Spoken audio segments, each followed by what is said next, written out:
Hello दोस्तों, कैसे हैं आप सभी। स्वागत है आप सभी लोगों का आपके अपने यूट्यूब चैनल जीएस मैग्नेट में। जैसा कि आज के इस वीडियो में हम लोग बिहार पुलिस मद्य निषेध भर्ती परीक्षा 2022 जो आपका 27/2/2022 को जो आपका जो एग्ज़ाम हुआ था, उस एग्ज़ाम में पूछे गए सामान्य ज्ञान और सामान्य विज्ञान के प्रश्नों को इस वीडियो में कवर करेंगे। इस वीडियो में प्रीवियस ईयर क्वेश्चन कराने का उद्देश्य यह है कि जो आपका इस बार बिहार पुलिस मद्य निषेध में जो आपका 689 पोस्ट पे वैकेंसी निकला है, इस 689 पोस्ट के लिए हम लोग लगातार एक प्रैक्टिस सेट का सेशन चला रहे हैं, जिसमें हम लोग 5 प्रैक्टिस सेट को कवर किया है ना। और बहुत सारे प्यारे साथियों का कमेंट्स था कि क्या इतना इजी एग्ज़ाम में क्वेश्चन पूछा जाएगा। तो हमने थंबनेल में लगाया था कि बिल्कुल आपके सिलेबस और एग्ज़ाम के आधारित प्रश्न पूछा जाएगा। तो कुछ साथियों को ट्रस्ट नहीं हो रहा था, इसलिए हमें प्रीवियस ईयर क्वेश्चन सॉल्व करके दिखा दे रहे हैं कि आपके एग्ज़ाम में किस टाइप का क्वेश्चन पूछा जा रहा है, जो आपके हाल ही में एग्ज़ाम हुआ है। ठीक है, तो अगर आप सभी लोग चैनल पर नए हैं तो चैनल को सब्सक्राइब कर लीजिए और बगल वाले बेल आइकन को दबा दीजिए। इससे आपका एक भी प्रैक्टिस सेट या एक भी प्रीवियस ईयर क्वेश्चन, और इसके अलावा हम लोग मॉर्निंग में 6 बजे एनसीईआरटी सार संग्रह से 1 लाइनर क्वेश्चन टॉपिक वाइज हम लोग कवर कर रहे हैं। उस वीडियो को भी आप लोग देखिए, आपको ज़्यादा से ज़्यादा लाभ पहुंच पाएगा आपको एग्जाम में। ठीक है, तो चलिए वीडियो को स्टार्ट करते हैं। देख लीजिए, एक इम्पोर्टेंट इन्फॉर्मेशन मैं बता देता हूं। इस वीडियो में हम लोग हिंदी और अंग्रेजी के क्वेश्चन को कवर नहीं करेंगे। इसके लिए हम लोग अलग से हिंदी और अंग्रेजी का क्या करेंगे, यानी कि क्वेश्चन को कवर करेंगे। इसमें हम लोग सामान्य विज्ञान और सामान्य ज्ञान के क्वेश्चन को देखेंगे, जो आपके एग्जाम में बहुत ज़्यादा क्वेश्चन इससे पूछा जाता है। तो आइए आते हैं क्वेश्चन पे। तो जैसे कि देख सकते हैं, बिहार पुलिस मद्य निषेध भर्ती, और यहाँ पर क्या है, सामान्य अध्ययन का प्रश्न दिया गया है, 21 नंबर से स्टार्ट होगा। तो चलिए क्वेश्चन को थोड़ा जूम कर लेते हैं, ठीक है ना। तो हमने क्वेश्चन को जूम कर लिया है। देखिए, आपसे सामान्य ज्ञान का प्रश्न क्या पूछ रहा है। कह रहा है, वर्ष 2011 की जनगणना के अनुसार भारत में साक्षरता दर लगभग में बताना है आपको कितना है। देखिए, पहला क्वेश्चन ही आपसे जनगणना से पूछा गया है। तो जनगणना से तो हर एग्जाम में क्वेश्चन पूछा जाता है, इसलिए आप जनगणना वाले टॉपिक को अच्छे से पढ़ करके तब बैठना है एग्जाम में, ठीक है ना। चलिए देखिए, जो अगर बात किया जाए 2011 की जनगणना के अनुसार भारत की साक्षरता दर लगभग में पूछा गया। तो देखिए कितना था, 74.04% था। कितना था, 74.04%। लेकिन कहीं भी ऑप्शन में 74.04% नहीं दिखाई दे रहा है। तो इसके नियरेस्ट हम जाएंगे तो कौन सा दिया गया है, 73 पॉइंट दिया गया है, 73%। ठीक है, तो ऑप्शन नंबर डी इसका सही हो जाएगा। ठीक है ना। चलिए देखिए क्वेश्चन नंबर 22 को देखिए। कह रहा है, आधुनिक लोकतंत्र को कहा जाता है। देखिए, पॉलिटी से क्वेश्चन किया गया है, और यह पॉलिटी से क्वेश्चन आपके 10th का जो पॉलिटी है ना, उससे पूछा गया है। ठीक है ना। तो आप लोग 10th वाले पॉलिटी को भी एक बार पढ़ लीजिएगा। तो इसका सही जवाब हो जाएगा ऑप्शन नंबर सी, यानी कि प्रतिनिधित्व लोकतंत्र। ठीक है ना। चलिए आगे देखिए। आगे अगर बात किया जाए तो 23 नंबर क्वेश्चन कह रहा है, अमेरिका की खोज किसने किया था। अमेरिका की खोज किसने किया था। तो आप सभी लोगों को पता है कि 1492 ईस्वी में एक कोलंबस नाम के व्यक्ति ने भारत को खोजने के लिए निकला था। लेकिन खोज किसको डाला, अमेरिका को। तो ऑप्शन नंबर बी कोलंबस दिया गया है, ये सही हो जाएगा। और अमेरिका के एक जाति को याद रखिएगा, रेड इंडियन। पूछा जाता है क्वेश्चन, रेड इंडियन कहाँ की जनजाति है। तो आप लोग आंसर कर सकते हैं कहाँ, यानी कि अमेरिका। ठीक है ना। चलिए आते हैं क्वेश्चन नंबर 24 पे। तो जैसा कि हम लोग क्वेश्चन 24 पर आ चुके हैं, देखिए कह रहा है, 1950 ईस्वी के पहले हिंद चीन में कौन कौन से देश शामिल होते थे। देखिए, जो हिंद चीन में देश जो शामिल थे वह क्या था, यानी कि वियतनाम था, कंबोडिया था और लाओस था। याद रखिएगा, क्लास 10th का हिस्ट्री है। ठीक है ना। तो इसका ऑप्शन नंबर ये सही हो जाएगा। चलिए आगे बढ़ते हैं। देख लीजिए कितना इजी है। ठीक है ना। आप लोग को ट्रस्ट नहीं होता है, बोला जाता है। तो क्वेश्चन 25 को देखिए। कह रहा है, राजनीतिक दल आवश्यक है। राजनीतिक दल आवश्यक किसमें है। तो आप सभी लोग जान चुके हैं, ऑप्शन नंबर बी लोकतंत्र में। ठीक है ना। चलिए अगला क्वेश्चन देखिए, अगला क्वेश्चन आपसे पूछा जा रहा है क्वेश्चन नंबर 26, किस राज्य की टीम ने 2021 से 22 में विजय हजारे ट्रॉफी का खिताब जीता है। देखिए ये करंट का क्वेश्चन है और इसका सही जवाब हो जाएगा option number D, Himachal Pradesh. ठीक है ना। चलिए देखिए अगला क्वेश्चन आपसे पूछा जा रहा है 27 नंबर, प्रतिष्ठित लोकमान्य तिलक राष्ट्रीय पुरस्कार 2021 से किसे सम्मानित किया गया है। तो ये भी करंट का क्वेश्चन है या करंट का ये दूसरा क्वेश्चन है, देख लीजिए। तो ऑप्शन नंबर बी हो जाएगा अगर इसका सही जवाब साइरस पूनावाला को दिया गया था। ठीक है ना। चलिए आगे देखिए, आगे क्वेश्चन 28 को देखिए, कह रहा है तारापुर केंद्र है, किसका केंद्र है। 4 ऑप्शन आपके पास दिया गया है, जल्दी से आंसर बताइए। तो देखिए तारापुर जो केंद्र है ना, यह सबसे पहले तो कहाँ पड़ता है, महाराष्ट्र में पड़ता है ना। यह वाणिज्यिक परमाणु ऊर्जा मतलब स्टेशन है, समझ सकते हैं आप। ठीक है ना। तो इसका सही जवाब हो जाएगा ऑप्शन नंबर बी, यानी कि आणविक शक्ति का क्या है, यानी कि केंद्र है। ठीक है ना। चलिए आगे देखिए, आगे आपसे पूछा जा रहा है क्वेश्चन नंबर 29, भारतीय सशस्त्र बलों के प्रथम chief of defence staff CDS कौन थे। सीडीएस कौन थे। तो देखिए इसका सही जवाब की अगर बात किया जाए तो भारत के प्रथम रक्षा प्रमुख या चीफ ऑफ क्या बोल सकते हैं, सीडीएस जनरल बिपिन रावत थे। कौन थे, general Bipin Rawat. Option number क्या हो जाएगा, यानी कि बी। ठीक है ना। अब देखिए जो सीडीएस पद का सृजन था वह 24 दिसंबर, कब, 24 दिसंबर 2019 को हुआ था। कब हुआ था, 2019 को, ध्यान रखिएगा। ठीक है ना, है ना। और 8 दिसंबर 2021 को पद पर रहते हुए ही क्या बिपिन रावत को एक दुर्घटना में, यानी कि एक विमान दुर्घटना में क्या हो गई थी, निधन हो गया था। ध्यान रखिएगा बिपिन रावत का निधन कब हुआ था, निधन कब हुआ था। तो निधन हुआ था 24, क्या बताए हैं अभी, 24 दिसंबर, क्या बताए हैं, 24 दिसंबर। ठीक है ना। 24 दिसंबर, सॉरी 24 नहीं, 8 दिसंबर, याद रखिएगा। क्या, 8 दिसंबर 2021 को विमान दुर्घटना में इनका क्या हुआ था, निधन हो गया था। इसको याद रखिएगा। चलिए अगला प्रश्न को देखिए, अगला प्रश्न आपसे पूछा जा रहा है प्रश्न नंबर 30, यानी कि संयुक्त राष्ट्र संघ यूएनओ का मुख्यालय कहाँ अवस्थित है। यूएनओ वाला टॉपिक पढ़ के जाइएगा, 1 से 2 प्रश्न आपके एग्जाम में देखने को मिलेगा तो मिलेगा। ठीक है ना। तो देखिए अगर बात किया जाए क्वेश्चन 30 का सही जवाब तो आपका हो जाएगा ऑप्शन नंबर, यानी कि ए, न्यूयॉर्क में। और संयुक्त राष्ट्र दिवस कब मनाया जाता है, तो 24 अक्टूबर, याद रखिएगा, 1945 को इसका क्या हुआ था, स्थापना हुआ था। ठीक है ना। चलिए आगे आपसे क्वेश्चन करंट का ही पूछा जा रहा है। पूछा गया था वर्तमान बिहार विधान परिषद के अध्यक्ष कौन थे। तो उस समय जो थे, यानी कि अध्यक्ष, option number B, Awadhesh Narayan Singh थे। लेकिन वर्तमान में वर्तमान में पूछा जाएगा तो आपका होगा देवेश, ध्यान रखिएगा नेम, देवेश चंद्र ठाकुर हो जाएगा।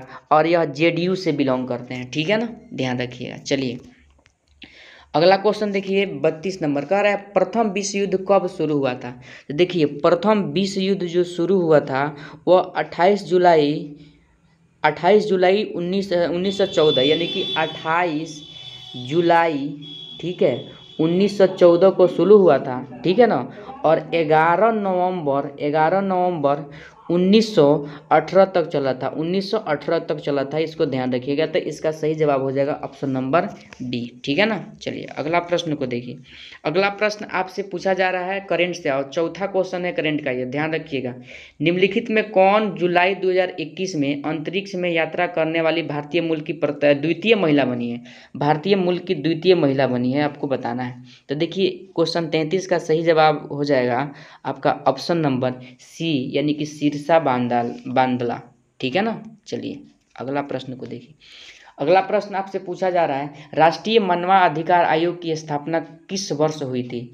जल्दी से इस क्वेश्चन का सही आंसर कीजिए। तो इसकी स्थापना जो हुआ था 12 अक्टूबर, याद रखिएगा, 12 अक्टूबर 1993 में हुआ था। ऑप्शन नंबर डी हो जाएगा सही जवाब। आगे देखिए, आगे क्वेश्चन आपसे कह रहा है भारत का प्रथम परमाणु संयंत्र कहाँ स्थापित किया गया था। चलिए इसका ऑप्शन कट गया है, हम दिखा देते हैं। क्वेश्चन को आप लोग पढ़ लिए। तो देखिए भारत का प्रथम परमाणु संयंत्र की स्थापना option number B Tarapur Maharashtra में हुआ था। कब हुआ था? तारापुर महाराष्ट्र में, इसको याद रखिएगा। चलिए आगे बढ़ते हैं, अपने क्वेश्चन नंबर 36 पे आते हैं। देखिए कह रहा है कि बेलाडीला श्रेणी किस जिले में स्थित है। तो ये बस्तर जिले में स्थित है और कहाँ पड़ता है, किस राज्य में? छत्तीसगढ़, याद रखिएगा। ठीक है ना, छत्तीसगढ़ याद रखिएगा, इसको ध्यान रखिएगा। चलिए आगे बढ़ते हैं। देखिए अगला क्वेश्चन आपसे कह रहा है 37 नंबर कि सरहुल पर्व कौन मनाते हैं। तो ऑप्शन नंबर बी मुंडा मनाते हैं, मुंडा जनजाति के लोग मनाते हैं। ठीक है ना। चलिए अगला प्रश्न को देखिए, स्वयं सहायता समूह में ऋण संबंधित अधिकांश निर्णय लिए जाते हैं। तो अधिकांश निर्णय जो लिया जाता है ऑप्शन नंबर क्या हो जाएगा, यानी कि डी सहकारी समिति के द्वारा, और इसमें 15 से 20 महिलाओं का क्या रहता है, समूह रहता है। ठीक है ना। चलिए आगे देखिए, आगे अगर बात किया जाए 39 नंबर क्वेश्चन का, तो पृथ्वी की कुल सतह जो पानी से ढका हुआ है कितना है। तो ऑप्शन नंबर ए यानी कि 75%। देख लीजिए कितना आसान क्वेश्चन पूछा जा रहा है। ठीक है ना। चलिए अगला क्वेश्चन 40 नंबर आपसे कह रहा है कौन भौतिक पूंजी का उदाहरण नहीं है। कौन भौतिक पूंजी का उदाहरण नहीं है। तो ऑप्शन नंबर डी नहीं है, शिक्षा और प्रशिक्षण। बाकी ए, बी और सी तीनों क्या है, सही है भौतिक पूंजी का उदाहरण। अगला प्रश्न को देखिए, अगला प्रश्न आपसे 41 नंबर का आ रहा है कि निम्न में किस क्षेत्र में मौसमी बेरोजगारी की समस्या होती है। तो कृषि में होता है, मौसम पर तो वही आधारित है ना, तो ऑप्शन नंबर ए हो जाएगा। चलिए अगला क्वेश्चन देखिए, अगला क्वेश्चन कह रहा है कि राष्ट्रपति को महाभियोग की प्रक्रिया से कौन अपदस्थ कर सकता है। तो ऑप्शन नंबर ए संसद कर सकता है अनुच्छेद 61 के तहत, और महाभियोग जैसे शब्द का प्रयोग संविधान के अनुच्छेद 56 में किया गया है। ठीक है ना, ध्यान रखिएगा इस बात को। चलिए अगर बात किया जाए 43 यानी कि 43 नंबर क्वेश्चन का, राज्यसभा का सभापति अपना त्याग पत्र संबोधित करता है। देखिए इस क्वेश्चन को फंसाया है आपका मतलब एग्जामिनर ने। ठीक है ना। देखिए राज्यसभा का सभापति, तो आप लोग को पता होगा राज्यसभा का सभापति कौन होता है, उपराष्ट्रपति। उपराष्ट्रपति अपना त्याग इस्तीफा किसे देते हैं, ऑप्शन नंबर ए राष्ट्रपति को देते हैं। देखिए इतना मतलब फेर कर मतलब उलट करके क्वेश्चन पूछा है। देखिए 44 नंबर क्वेश्चन का देखिए, कह रहा है निम्नलिखित में कौन दक्षिण अफ्रीका के रंगभेद आंदोलन से संबंधित थे। तो ऑप्शन नंबर क्या हो जाएगा, बी नेशनल मंडेला थे। ठीक है ना, ये सब प्रीवियस ईयर क्वेश्चन आपका है। अगला क्वेश्चन आपसे कह रहा है कि पंडित बिरजू महाराज का संबंध किस नृत्य से है। देखिए 4 ऑप्शन दिया है, आपको बताना है। तो पंडित बिरजू महाराज का संबंध यानी कि कथक से है, ऑप्शन नंबर क्या हो जाएगा, बी हो जाएगा। ठीक है ना। चलिए अगला प्रश्न देखिए क्या कह रहा है कि एक कंपनी जो एक से अधिक देशों में उत्पादन का स्वामित्व रखती है या नियंत्रण रखती है वह कहलाती है। यह आपके 10th क्या क्या है, मतलब हिस्ट्री का क्वेश्चन है। तो उसे हम लोग बहुराष्ट्रीय कंपनी कहते हैं। इसका ऑप्शन कट गया है, हम दिखा। तो देखिए इसका आंसर हो जाएगा ऑप्शन नंबर डी बहुराष्ट्रीय कंपनी। ठीक है ना। चलिए आगे बढ़ते हैं, अगला क्वेश्चन देखते हैं। अगला क्वेश्चन 47 नंबर आपका है, देशों के बीच विकास की तुलना करने हेतु उपयोगी मापक है। तो उपयोगी मापक क्या है, ऑप्शन नंबर सी सकल घरेलू उत्पाद, जिसे हम जीडीपी बोलते हैं, ग्रॉस डोमेस्टिक प्रोडक्ट बोलते हैं। ठीक है ना। चलिए देखिए अगला क्वेश्चन आपसे हड़प्पा सभ्यता से पूछा जा रहा है, हड़प्पा के किस स्थल से जलाशय के प्रमाण मिले हैं। तो ऑप्शन नंबर क्या हो जाएगा, बी धौलावीरा। और कहाँ है, तो ध्यान रखिएगा गुजरात में है। कहाँ है, गुजरात में है, ध्यान रखिएगा। चलिए अगला प्रश्न को देखिए, कह रहा है ऑप्शन 49 नंबर प्रश्न, भारतीय रिजर्व बैंक के वर्तमान गवर्नर, करेंट का क्वेश्चन है, आप लोग को पता है कहाँ, आप लोग को पता है, इसका ऑप्शन क्या हो जाएगा, डी यानी कि शक्तिकांत दास है। ठीक है ना। चलिए अगला प्रश्न देखिए 50 नंबर प्रश्न आपसे क्या कह रहा है, निम्नलिखित में से कौन सी नदी मुहाना एक्सचूरी बनाती है। तो देखिए आप लोग ध्यान रखिएगा, जो हमारा यानी कि जो नदी नर्मदा नदी है, नर्मदा नदी है, और एक नदी है ताप्ती, क्या, ताप्ती नदी। ये दोनों नदियाँ प्रायद्वीपीय भारत की नदी है। ठीक है ना। यह नदी मुहाना नहीं बनाती है, एक्सचूरी का निर्माण करती है। तो देखिए आपको गंगा, गोदावरी और कृष्णा, यह नदी क्या है, डेल्टा का निर्माण करती है, जबकि ऑप्शन नंबर बी नर्मदा नदी एक्सचूरी यानी कि मुहाना बनाती है। ठीक है ना। चलिए अगला प्रश्न को देखिए। अगला प्रश्न आपसे कह रहा है भारत में संप्रभु कौन है? संप्रभु कौन है? कक्षा 10th का क्या है? पॉलिटी है, तो भारत के लोग हैं। ऑप्शन नंबर सी हो जाएगा।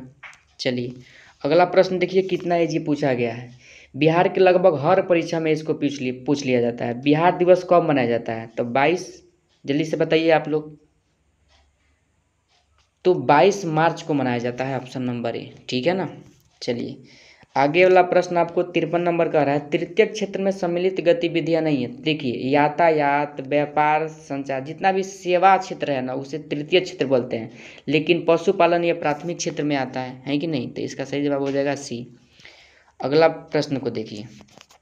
देखिए 100 साल पहले किस देश में नाजी पार्टी की स्थापना हुआ था? ये कक्षा 9th का मतलब प्रश्न है, ठीक है ना। तो हुआ था जर्मनी में। नाजी पार्टी की स्थापना कहाँ हुआ था? जर्मनी में। इसकी स्थापना 1920 में जर्मन वर्कर्स पार्टी के रूप में हुआ था। जर्मन वर्कर्स यानी कि वर्कर्स पार्टी के रूप में हुआ था, ध्यान रखिएगा। चलिए अगला प्रश्न देखिए 55 नंबर। भारत में सर्वाधिक क्षेत्र में फैले हुए वन है, तो इसका सही आंसर हो जाएगा ऑप्शन नंबर ए, उष्ण कटिबंधीय पर्णपाती वन हो जाएगा, ठीक है ना। चलिए अगला प्रश्न आपसे पूछा जा रहा है कि सुंदरी वृक्ष डैश में पाए जाते हैं? तो ये मैंग्रोव वन पाए जाते हैं, ठीक है ना। चलिए अगला प्रश्न आपसे पूछा जा रहा है 57 नंबर। भारत में बजट निर्माण का कार्य किया जाता है। भारत में बजट निर्माण का कार्य किसके द्वारा किया जाता है? तो ऑप्शन नंबर बी, वित्त मंत्रालय के द्वारा किया जाता है, ध्यान रखिएगा, ठीक है। चलिए अगला प्रश्न देखिए आपका 58 नंबर। निम्न में से कौन संविधान निर्माता सभा का सदस्य नहीं था? तो पंडित जवाहरलाल नेहरू भी थे, मोहम्मद अली जिन्ना भी थे। देखिए इसका भी ऑप्शन कट गया है, दिखा देते हैं। सरदार वल्लभ भाई पटेल भी थे, लेकिन नहीं पूछा गया था। Option number C, Maulana Abul Kalam Azad नहीं थे सदस्य, ठीक है ना। चलिए देखिए 59 नंबर क्वेश्चन करंट का है। कह रहा है परख जो हाल ही में खबरों में था किस क्षेत्र से जुड़ा एक पोर्टल है? तो यह क्या है? ऑप्शन नंबर सी, छात्र सीखने का आकलन है, ठीक है ना। चलिए अगला प्रश्न को देखिए। अगला प्रश्न 60 नंबर का रहा है मृदा अपरदन को रोका जा सकता है? तो वनारोपण के द्वारा भी यानी कि वनोपरोपण के द्वारा वन लगा करके हम लोग क्या कर सकते हैं? मृदा को रोक सकते हैं, ठीक है ना। चलिए अगला प्रश्न को देखिए। अगला प्रश्न आपसे कह रहा है कि जापान एक विकसित धनवान देश बना है, आपको कारण बताना है सोच करके। 4 ऑप्शन दिया गया है कैसे बना है। तो इसका सही आंसर हो जाएगा ऑप्शन नंबर डी, यानी कि मानव संसाधनों में निवेश के द्वारा बना है, ठीक है ना। चलिए अगला प्रश्न देखिए 62 नंबर आपसे क्या पूछा जा रहा है। कह रहा है भारत में निहाल सरीन का संबंध निम्नलिखित में से किस खेल से है? निहाल सरीन का संबंध किस खेल से है? तो क्वेश्चन 62 का सही जवाब हो जाएगा ऑप्शन नंबर सी, यानी कि शतरंज से हो जाएगा, ठीक है ना। चलिए अगला क्वेश्चन देखिए 63 नंबर का रहा है उत्तर दक्षिण गलियारा जोड़ता है। उत्तर दक्षिण गलियारा किसको जोड़ता है? तो ऑप्शन नंबर सी, श्रीनगर को कन्याकुमारी से जोड़ता है, ठीक है ना, ध्यान रखिएगा। अगला प्रश्न देखिए कह रहा है मानव पूंजी में निवेश करने का जरिया क्या है? मानव पूंजी में निवेश करने का जरिया क्या है? आपको बताना है। आपके पास 4 ऑप्शन दिया गया है, तो इसका सही जवाब हो जाएगा ऑप्शन नंबर सी, शिक्षा और प्रशिक्षण दोनों हो जाएगा, ठीक है ना। चलिए 65 नंबर क्वेश्चन को देखिए। कह रहा है भारत में लौटते मानसून की ऋतु की अवधि है। लौटते मानसून की ऋतु की अवधि क्या है? तो क्वेश्चन 65 का सही जवाब हो जाएगा ऑप्शन नंबर डी, अक्टूबर नवंबर, ठीक है ना। चलिए देखिए क्वेश्चन नंबर 66। 1917 में देश की पहली जूट मिल कहाँ लगाई गई थी? तो कोलकाता में लगाया गया था, आप ध्यान रखिएगा, ठीक है ना। चलिए अगला प्रश्न देखिए 67 नंबर। कर्नाटक में होने वाली ग्रीष्म ऋतु की वर्षा को क्या कहते हैं? तो ग्रीष्म ऋतु की वर्षा को हम लोग यानी कि आम्र वर्षा कहते हैं, ठीक है ना। चलिए आगे देखिए। आगे कह रहा है क्वेश्चन गांधी जी से संबंधित क्वेश्चन है। सविनय अवज्ञा आंदोलन कब और किस यात्रा में शुरू हुआ था? तो देखिए 1930 दांडी यात्रा में शुरू हुआ था, ठीक है ना। चलिए ध्यान दीजिएगा। आगे देखिए क्लास 10th के हिस्ट्री से एक और प्रश्न आपको मिलेगा। लेनिन का उत्तराधिकारी कौन था? लेनिन का उत्तराधिकारी कौन था? ऑप्शन नंबर सी, स्टालिन था, ठीक है ना। चलिए आगे बढ़ते हैं 70 नंबर प्रश्न। जैसा कि हम लोग 70 नंबर प्रश्न पे आ चुके हैं। कह रहा है निम्न में किस श्रेणी में भारत आता है? किस श्रेणी में भारत आता है? तो ऑप्शन नंबर सी, विकासशील देश में आता है भारत अभी, ठीक है, ध्यान रखिएगा। चलिए अगला देख। अब हम लोग विज्ञान के प्रश्नों पे आ चुके हैं। देखेंगे विज्ञान में कैसा प्रश्न पूछा गया था आपके मद्य निषेध एग्जाम में, ठीक है ना। चलिए देखिए 71 नंबर आपसे प्रश्न पूछा जा रहा है। बेकिंग सोडा है सोडियम डैश तब बाइकार्बोनेट NaHCO3 सोडियम बाइकार्बोनेट, जिसे खाने वाला सोडा भी कहा जाता है, ठीक है ना। चलिए अगला प्रश्न को देखिए। अगला प्रश्न आपसे कह रहा है 72 नंबर चुंबकत्व पर आधारित चिकित्सीय तकनीक है, तो ऑप्शन नंबर बी MRI है, ठीक है ना। चलिए 73 नंबर क्वेश्चन को देख लीजिए। कह रहा है निम्नलिखित में से कौन सा एक प्राकृतिक परितंत्र नहीं है। प्राकृतिक परितंत्र नहीं है आपको बताना है। तो देखिए 73 नंबर क्वेश्चन का सही जवाब हो जाएगा आपका ऑप्शन नंबर सी बगीचा, ठीक है ना। अगला क्वेश्चन आपसे कह रहा है विद्युत बल्ब का तंतु बना होता है, ऑप्शन नंबर बी टंगस्टन का। देखिए कितना इजी पूछ रहा है। आप लोग कमेंट करते हैं कि इतना इजी पूछेगा कि नहीं पूछेगा। देख लीजिए आपका प्रीवियस ईयर हाल ही में के पूछा गया एग्जाम का क्वेश्चन है। हीमोग्लोबिन वर्णक पाया जाता है, तो आप लोग को पता है कि RBC में पाया जाता है, इसी की वजह से लाल खून होता है जी। चलिए ध्यान दीजिए यहाँ पर 76 नंबर क्वेश्चन परागकणों का एक पुष्प से दूसरे पुष्प तक स्थानांतरण किस माध्यम से होता है। तो देखिए जल से भी होता है, वायु से भी होता है, कीट से भी होता है, तो ऑप्शन नंबर डी तीनों ऑप्शन सही हो जाएगा, ठीक है ना। चलिए अगला प्रश्न देखिए आपसे 77 नंबर का रहा है एक विद्युत जनित रूपांतरित करता है। विद्युत जनित रूपांतरित करता है क्या। तो देखिए विद्युत जनित जो होता है वह यांत्रिक ऊर्जा को विद्युत ऊर्जा में बदलता है, जनरेटर, ठीक है, उसी को बोलते हैं। देखिए 78 नंबर क्वेश्चन को देखिए। कल DI मेंडलीफ को श्रेय दिया जाता है, यानी कि मेंडलीफ क्या किए थे कि उसको याद किया जाता है उनको, ठीक है। तो देखिए 78 नंबर क्वेश्चन का ऑप्शन नंबर क्या हो जाएगा सी तत्वों की आवर्त सारणी के लिए, मतलब तत्वों की आवर्त सारणी वही ना बनाए थे। चलिए अगला प्रश्न देखिए 79 नंबर आनुवांशिकी का जनक किन्हें कहा जाता है। तो ग्रेगर जॉन मेंडल को कहा जाता है, ठीक है। अगला क्वेश्चन देखिए। अगला क्वेश्चन आपसे कह रहा है 80 नंबर खाद्य सुरक्षा का तात्पर्य क्या है। खाद्य सुरक्षा का तात्पर्य क्या है। तो इसका ऑप्शन नंबर डी सही हो जाएगा, खाद्य की उपलब्धता, खाद्य की पहुंच और खाद्य की समर्थन, ठीक है। चलिए अगला प्रश्न देखिए 81 नंबर कह रहा है अमन फसल संबंधित है। अमन फसल किससे संबंधित है। तो अमन जो फसल है यह आपका ऑप्शन नंबर डी धान की एक क्या है प्रजाति है, ठीक है ना। चलिए 82 नंबर क्वेश्चन को देखिए। कह रहा है असमतापी जंतु जिसका हृदय द्विकक्षीय होता है। असमतापी जंतु बताना है आपको, तो इसका हो जाएगा शार्क हो जाएगा, ठीक है ना। चलिए आगे बढ़। तो आ गए हैं अपने 83 नंबर प्रश्न पे। कह रहा है क्रिया बल एवं प्रतिक्रिया बल हमेशा लगते हैं। क्रिया और प्रतिक्रिया बल हमेशा कैसे लगते हैं। तो देखिए 83 का सही जवाब हो जाएगा ऑप्शन नंबर डी, ठीक है, अलग अलग वस्तुओं पर और विपरीत लगते हैं, ठीक है ना। चलिए अगला प्रश्न को देखिए। अगला प्रश्न आपका 84 नंबर रहने वाला है निम्नलिखित में से किसका बीज प्रोटीन एवं वसा का प्रचुर स्रोत है। तो देखिए इसका हो जाएगा ऑप्शन नंबर बी सोयाबीन का, ठीक है ना। अगला प्रश्न आपसे 85 नंबर का रहा है निम्नलिखित में उपार्जित लक्षण है। उपार्जित लक्षण क्या है तो आप सभी लोगों को बताना है। तो इसका सही जवाब हो जाएगा ऑप्शन नंबर सी शरीर का वजन, ठीक है ना। चलिए अगला प्रश्न देखिए। अगला प्रश्न आपसे 86 नंबर का रहा है बादल या कोहरा किस कोलाइडी निकाय का उदाहरण है। बादल या कोयला किसका मतलब यानी कि उदाहरण है आपको बताना है। तो 86 नंबर प्रश्न का सही जवाब हो जाएगा ऑप्शन नंबर सी द्रव गैस में परिक्षिप्त का, ठीक है ना। चलिए अगला प्रश्न देखिए 87 नंबर। अब अक्षय यानी कि नवीकरणीय ऊर्जा के स्रोत का उदाहरण है। तो सूर्य है ना, बाकी तीनों प्राकृतिक है यानी कि अनवीकरणीय है।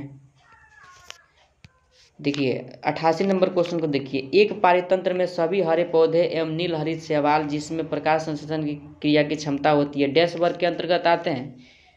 तो ये सभी लोग जो आते हैं वो किस में आते हैं ऑप्शन नंबर ए उत्पादक में आते हैं, ठीक है ना। चलिए अगला प्रश्न को देखिए।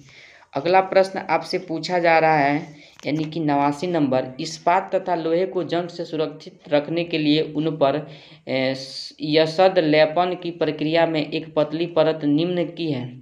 तो आप लोगों को पता है ऑप्शन नंबर सी जस्ता की है, ठीक है ना। और आपके विज्ञान के प्रश्न का ये लास्ट प्रश्न रहेगा 90 नंबर बायोगैस का मुख्य घटक क्या है। बायोगैस का मुख्य घटक क्या है तो मेथेन है ऑप्शन नंबर डी। तो जैसा कि हम लोगों ने 2000 यानी कि आपका जो 27/2/2022 में जो आपका बिहार पुलिस मद्य निषेध का एग्ज़ाम हुआ था, उस एग्ज़ाम के हम लोग प्रीवियस ईयर क्वेश्चन को सॉल्व किए इस वीडियो में, और देख लिए कि कितना इजी आपके एग्ज़ाम में क्वेश्चन पूछा जाएगा। अगर वीडियो में किसी भी प्रकार का क्वेश्चन में कोई त्रुटि हो तो कमेंट में ज़रूर बताइए। वीडियो चैनल पर नए हैं तो चैनल को सब्सक्राइब कर लीजिए और बगल वाले बेल आइकन को दबा दीजिए, ताकि आपसे कोई भी प्रैक्टिस सेट हो, प्रीवियस ईयर क्वेश्चन हो, मिस ना हो। फिर मिलता है अगले सेशन के साथ, तब तक के लिए जय हिंद, जय भारत।